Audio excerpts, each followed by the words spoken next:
Hello, this is Microphone Media. Please like, subscribe, and share. Thank you. ጤና ይስጥልኝ እንደምን ዋላችሁ እንደምን አደራችሁ በመላው ዓለም ላይ ያላችሁ አድማጮቻችን ሰላም ለእናንተ ይሁን። ይህ ማይክሮፎን ሚዲያ ቁጥር 2 ነው። ማይክሮፎን ሚዲያ ቁጥር 2 አዲስ ቻናላችን ነው። አድማጮቻችን አዲስ ስለሆነ ሰብስክራይብ ያላደረጋችሁ ሰብስክራይብ አድርጉ። ማይክሮፎን ሚዲያ መደበኛ ቻናላችን ሰብስክራይብ ብታደርጉም ይሄ አዲስ ስለሆነ ሰብስክራይብ አድርጋችሁ የደወል ምልክቷን ተጫኑ። ኦል ምትለዋንም መጫን አትርሱ በሏቸው እያለ ዩቲዩቦች እያስታወሱና ያለ በፍጥነት በማደግ ላይ ያለ ቻናላችን ነው። እንደዚህ አይነት ዛሬ ይዘንላችሁ መጥተን እንዳለ ነው። በጣም የሚገርም የሚያስደምም ነው። እውነት ለመናገር በአሁኑ በ2025 እንደዚህ አይነት ፍጻሜ ደግሞ በመሃል አዲስ አበባ ሆኖ የሚፈጸምበት ጊዜ እንዴት አይነት ወደ ኋላ ተመልሰዋል ኢትዮጵያ ብለህ በጣም የሚያሳዝን ነገር ነው የሚፈጸም ያለው። በእነዚህ የአዲስ አበባ ነዋሪዎች ከየቤታቸው ከየመንገዱ ታፍሰው ተወስደው ታስረው የሚደርስባቸው ያለው አንድ በአንድ ዝርዝር አድርገው ልከውልናል። እስከ መጨረሻ ከኛ ጋር ቆይታችሁ አዳምጡት። አስደንጋጭ የሆነ ነገር ነው የሚፈጸም ያለው። በኢትዮጵያ ህግ የለም ወይ? ምን አይነት አገር ነው ሆነ ያለችው? ወዴት ነው ምታመራ ያለችው? በተለይ ደግሞ ቀደም ብላችሁ ይሄ ሰውዬ ከመምጣቱ በፊት በኢህአዴግ ጊዜ የወጣችሁ ካላችሁ አሁን እውነት ለመናገር መንገዱ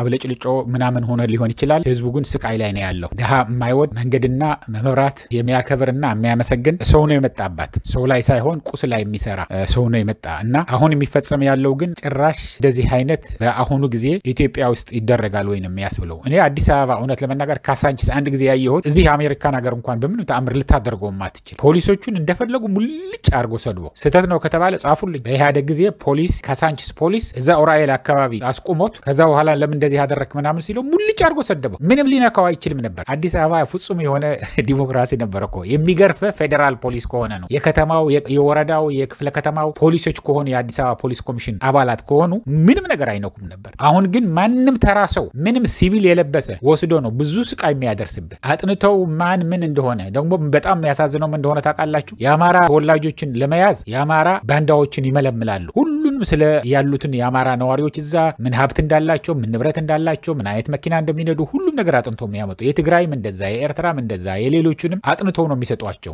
እነዚህ ሊዘረፉና ሊገረፉ የሚዘጋጁ ናቸው። ከዛ አልፎ ደግሞ የት እንደሚያደርሷቸው እነግራቸዋለን። እና ይሄንን አጠር አድርጌ ነው ማመጣላችሁ። እያንዳንዷ የምትደርሰዋ ግን ቶሎ እያልኩኝ እነግራቸዋለሁ። ግን ካሁኑ ሰዓት ጀምሮ ለሁሉም እንዲደርስ ላይክ አድርጉት። ላይክ አድርጋችሁ ጀምሩት። እኛ ምንም ነገር ስጡን አግዙን ምናምን አንልም። አንዲትና አንዲት የምንጠይቃችሁ ላይክ ማድረግ ነው። ሼር ማድረግ አንድ ሰው ለሁለት ሰው ብታረጉ ነው። ላይክ ካደረጋችሁ ግን ለብዙ ሼር እንዳደረጋችሁ አርጋችሁ ቁጠሩት። ምክንያቱም ህዝብ እንዲሰማው ነው የምንፈልገው። የዓለም ማህበረሰብም እንዲሰማ እናደርገዋለን። ሂውማን ራይትስ ዋችም ሌሎችንም እነዚህ ሰብአዊ መብት ተጣዋቂ ድርጅቶችንም እንዲሰሙት እናደርጋለን። የሚፈጸም ያለ ማለት ነው። እና እነዚህ የምታዩዋቸው ያላችሁ አድማጮቼ በቀጥታ ከጎደና የሚታፈሱ አለ፣ ከየቤታቸው የሚታፈሱ አለ፣ ተከራይተው ከሚኖርበት የሚታፈሱ አለ፣ ከስራ ቦታቸው የሚታፈሱ አለ፣ እየነዱ እየሄዱ ሲኖትራክ ወይ ባጃጅ እየነዱ ያሉም አስቆመው አፍሰው የሚወስዷቸው አሉ። ታርጌት የተደረገ ነው። ዝም ብሎ ራንደምሊ አይደለም። አስጠንተው ነው። በየአካባቢው ያለ ፖሊስ አስጠንቶ ነው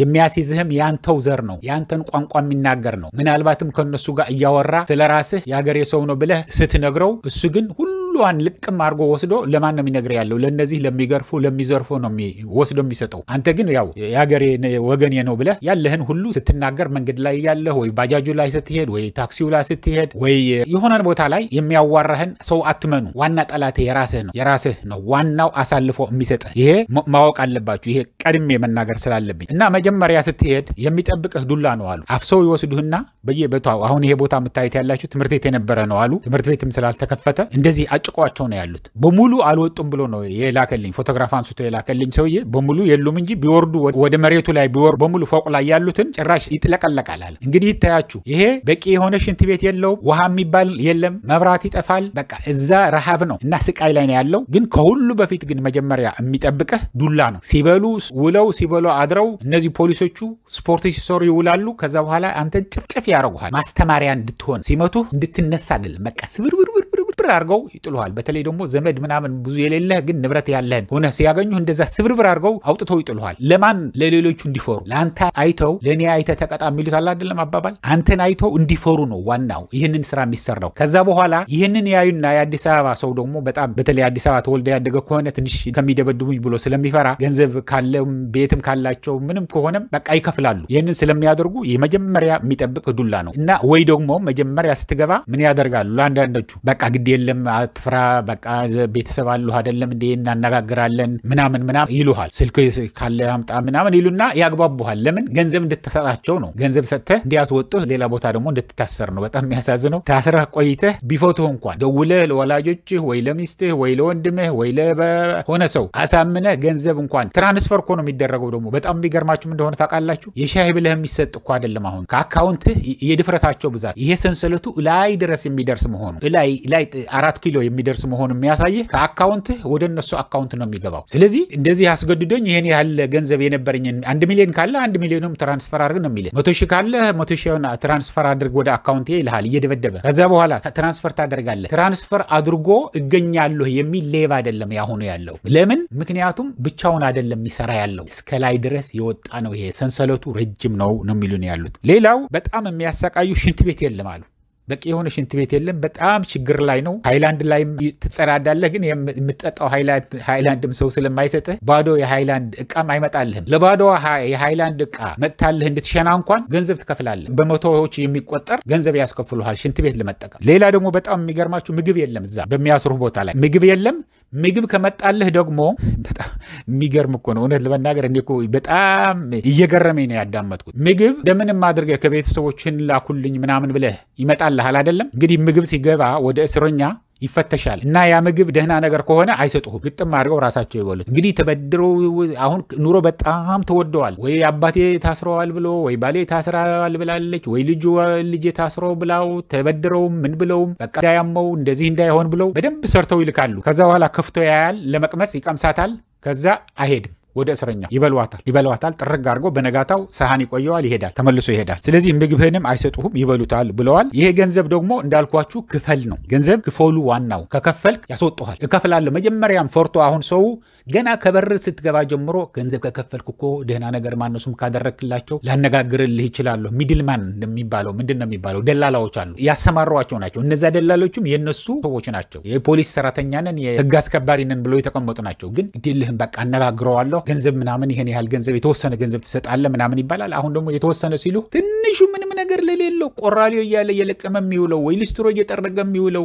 አነስተኛ የሚባል ብቻ 10 ሺህ ብር አምጣ ነው የሚባለው አሉ ትንሹ አምጣ የሚባለው 10 ሺህ ብር ካላመጣ በትንሹ ነው የምነግራችሁ ሀብት ያለው ንብረት ያለው የተጠናው 100 ሺዎች ነው ከሚሊዮንም ሊደርስ ይችላል ምክንያቱም አንድ ሀብታም ዝም ብሎ ሲሚንቶ ላይ ከሚተኛ ከታምም የከመሞት በቃ ላኩ ስጡ ይላል ምንም አማራጭ የለውማ በተለይ ደግሞ የተወሰኑ ብሔሮች አሉ የአማራ የትግራይ የኤርትራ እነዚህ ከሆኑ በቃ አምጡ ነው በተለይ ኤርትራውያን አሁን በቃ ምንም ስለሚጨንቃቸው የባሰ ሊደርስብን ይችላል ብለው ስለሚያስቡ ይሰጧቸዋል በትግራይ ጦርነት ጊዜ እንደዛ ነበር የትግራይም በቃ የሆነ እየወሰዱት አይደለም ወይ ትላለህ እና እንደዛ አድርገው ንብረትህን ከዘረፉ በኋላ ደግሞ ይለቁሃል ከለቀቁ በኋላ ደግሞ ከአንድ ሳምንት በኋላ እንደገና ሌላ ቦታ ላይ ያስሩሃል ይወስዱና ወደዛኛው እስር ቤት አይደለም የሚወስዱ ሌላ ቦታ ያልታሰርክበት ቦታ ላይ ነው ደግሞ የሚወስዱ እንደሱ አድርገው ሙልጭ አድርገው አጥበው ከጨረሱ በኋላ የሚያደርጉትን እነግራቸዋለሁ በኋላ ፍርድ ቤት የሚባል አትቀርብም ፍርድ ቤት የሚባል ነገር አትቀርብም ገንዘብ ከሌለህ ገንዘብህን ምናምን ከጨረስክ እንዳታስወራ ደግሞ ምን ይደረጋል ወደ አዋሽ አርባ ይላካሉ በተለይ እነዚህ ወጣቶች መጨረሻቸው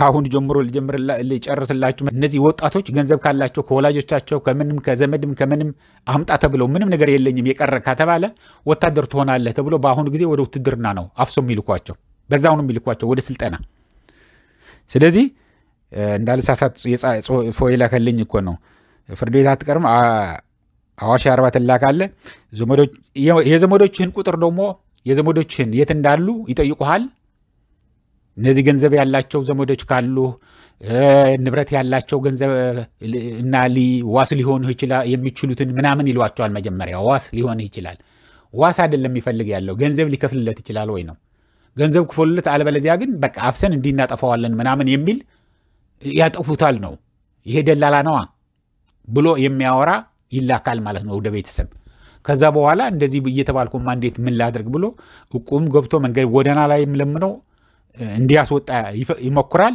ግን መጨረሻ ገንዘቡ እንደጨረሰ አይለቀቅም ይሄንን ማወቅ ያለባችሁ ማለት ነው ሌላ ንብረት ነው ንብረት አድማጮች በተለይ መንገድ ላይ ከያዙ ሲኖትራክ ካለህ በቃ ያሸጡሃል አምጣ እያሉ እያሰሩ እየገረፉ ምንም ነገር ሊያንቀሳቀሱ አይችሉም ከዛ በኋላ ንብረቱ እንዳለች ያሸጡሃል በሌላ ስም አድርገው ራሳቸው ይገዙታል በቃ እኛ እንከፍልልሃለን አንተ ዝም ብለህ ብቻ ፈርም እዚህ ተብሎ ይፈርማል። ከዛ በኋላ ፈርሞ ባጃጅና እነዚህ ሲኖትራክ በከፍተኛ ደረጃ እየዘረፏቸው ነው ያለው አሉ።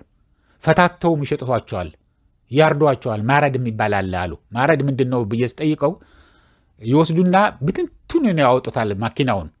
ከዛ በኋላ መለዋወጫ ሆኖ ይሸጣል ማለት ነው። የሲኖትራክ ዕቃ አሁን ለምሳሌ እንደ አዲስ ተፈቶ የሚሸጠው ለተበላሸ ሲኖትራክ ማሰሪያ ለጋራጆች ይሸጣል ማለት ነው። ስለዚህ እንዲታረዱም ይደረጋል። ባጃጆቹንም ይሄ ስም ሊዞር አይችልም፣ ምናልባት በኋላም ሊያስጠይቀን ይችላል ብሎ የሚፈሩትን ነው የሚያደርጉትን መነግራችሁ ያለው። የማይደረግ ወንጀል የለም የማይፈጸም። እንዴት አይነት ነገር ነው ያለው ብለህ የሚጨንቅህ እኮ ነው። ወስዶ ቀምቶ ንብረትህን ሌላ ይቀር ኮንዶሚኒየም 2-3 ኮንዶሚኒየም የነበራቸው ቤት ያላቸው ሀብታሞች አሉ። እነሱን ይዙና በቃ ይህን ያህል ኮንዶሚኒየም አለ አንድ ስጠኝ ይልሃል። ከዛ ወድህም ሳይሆን በግድህ እንደሸጥክለት አስመስለህ የሚሰጣቸው አሉ። እነዚህ የኦሮሞ ተወላጆችን የሚወስዱት የኦሮሞ ብልጽግና አባላት የሆኑ እነዚህ ወታደርም የሆኑ ምን የፈለገ ስም በሏቸው ኦሮሞዎቹ ነው ያለኝ። ልክ ድሮ ምንድን ነበር የሚባለው አጋዚያን የትግራይ አጋዚያን ናቸው የሚሏቸው። ሁሉንም ወታደር ያዩትን አጋዚያን ይባል ነበር አሉ። አሁንም ኦሮሞዎች ነው የሚሏቸው፣ ኦሮምኛ ስለሚያወሩ ስለሚሰማቸው ማለት ነው። ፖሊሲውን ምን ይሁን አይታወቅም። እና ኮንዶሚኒየም ሳይቀር የወሰዱባቸው አሉ። ይህ ሁሉ ደግሞ ስቃይ ሲሚንቶ ላይ እየተኛህ ነው። ምትበላው የለህም። ልትበላው የተላከልህን ለራሳቸው ወስደው እየበሉ ዱላው እየተጨፈጨፍክ ነው የሚኖር ያለው። ይሄ ምንድነው ጥፋት የሰራችሁት ቢባል ወይ ትግራይ ሆነው የተወለዱ ወይ አማራ ሆነው የተወለዱ ወይ ደግሞ ኤርትራ ሆነው የተወለዱ ወይ ደግሞ ሌላ የተጠረጠሩ ጉራጌም ሌላም ብሔር ሊሆን ይችላል። አፈሳው አሁን የሚታፈሰው በብዛት ለውትድርና የሚታፈሰው የኦሮሞና የደቡብ ህዝቦች ነው። አፈሳ ታፍሰው የሚሄዱት በብዛት የሚሄዱት የሌሎቹ ለገንዘብ ነው መጀመሪያ የሚፈልጓቸው። ለገንዘባቸው ይፈልጋሉ እንጂ በብዛት እነዚህ ታፍሰው ሄደው እጃቸው የሚሰጡ ያሉት የሚበዙ 60% ከ50% በላይ ብቻ የኦሮሞ ተወላጆች፣ ከዛ በኋላ ደግሞ ደቡብ ብሔረሰቦች ናቸው። እነዚህ ምንም ከተማ አይተው የማያውቁትን 20 ሺህ 30 ሺህ እንሰጣቸዋለን ለወላጆቻቸው ነው ብለው ለወላጆቻቸውም ዝም ብለው 1-2 ሺህ ከጣሉላቸው ውሰዱት ምንም ችግር የለም ይላሉ። ብዙ ልጆችም ያሏቸው አሉ። ስለዚህ ይሰጧቸዋል። ልክ እንደቃ ነገ ጠዋት እመልስላቸዋለሁ ብለህ እንደምትዋሰው ስጡኝ ይሄን ያህል ሰው ነው የሚለው አሉ የሚላኩትን። እና ይህንን ያለው አድማጮቼ በጣም የሚገርም ነው። ይህንን የመሰለ ነገር እኛ አሁን ይሄ ለሚመለከተው ለበላይ ምን አሳልፈን እንሰጣለን፣ ብዙ ነገር እንሰራበታለን። ለዚህ አላችሁም። ሁላችሁም ግን እንደዚህ የምትልኩ ከሆነ እስከነ ማስረጃው እንደዚህ አድርጋችሁ ላኩልን። ይሄ በጣም ጠቃሚ ነው። ይጠየቁበታል። የት እንደታሰርክ፣ ማን እንዳሰረህ፣ ማን ገንዘብህ እንደወሰደ በተቻለ መጠን ዝም ብላችሁ ያዙት፣ አስታውሱት። ከተቻለ ፎቶግራፍ እንዲያነሷቸው አድርጉ። ይሄ ንብረታችሁ ጠፍቶ አይቀርም። ይሄ ጊዜ ያልፋል። የሚያልፍበት ጊዜ በጣም እየደረሰ ነው ያለው። በጣም እየደረሰ ነው። እውነቴን ነው የምነግራችሁ። በጣም እየደረሰ ከምትጠብቁት በላይ እየደረሰ ነው ያለው። እንደዚህ ሆኖ የኢትዮጵያ ሕዝብ ዝም ብሎ ይኖራል ብሎ ዘበት ነው። ምክንያቱም መጨረሻ እኮ ምንድነው ራሱ አብይ አህመድ የነገረን ለኤርትራ ወደብ ሁሉ ነገር ከዘጋችሁን ህዝባችን ይራባል፣ የተራበ ደግሞ ህግ አያውቅም መጥቶ ይበላሃል አላለም። የኢትዮጵያ ሕዝብም እንደዛ ነው የሚሆን ያለው። ስለዚህ ይህንን እያልኩኝ አድማጮቼ ለአሁን እዚህ ይበቃኛል። እስከሚቀጥለው ጊዜ ሁላችሁ እንድትልኩልን ነው የምንፈልገው። ስትልኩ ግን አጣርታችሁ በትክክለኛው ከየት እንዳገኛችሁት ፎቶግራፍ በአውዲዮ በድምፅ ቢሆን አድርጋችሁ ነው የምትልኩልን። የተረጋገጠ ብቻል ብትቀርጹ፣ የተደበደባችሁ ካላችሁ ደግሞ ሰውነታችሁን ፎቶግራፍ አንስታችሁ ከላካችሁት እኛ ፊታችሁን አናሳይም። ፊታችሁን እንሸፍንና ከፊታችሁ በታች ያለው የተደበደባችሁትን እናቀርበዋለን ለዓለም አቀፍ የሰብአዊ ሰብአዊ መብት ተከራካሪዎች እናቀርባለን። ከዛ በኋላ ካሳ ይከፈልሃል። በምን ጊዜም ቢሆን የማያልፍ ወንጀለኛ ይሆናል ማለት ነው። ይህንን እያልኩኝ አድማጮቼ ለአሁን እዚህ በቃኛል። እስከሚቀጥለው ድረስ ሰላም፣ ደህና ዋሉ፣ ደህና አደሩ። ቻው።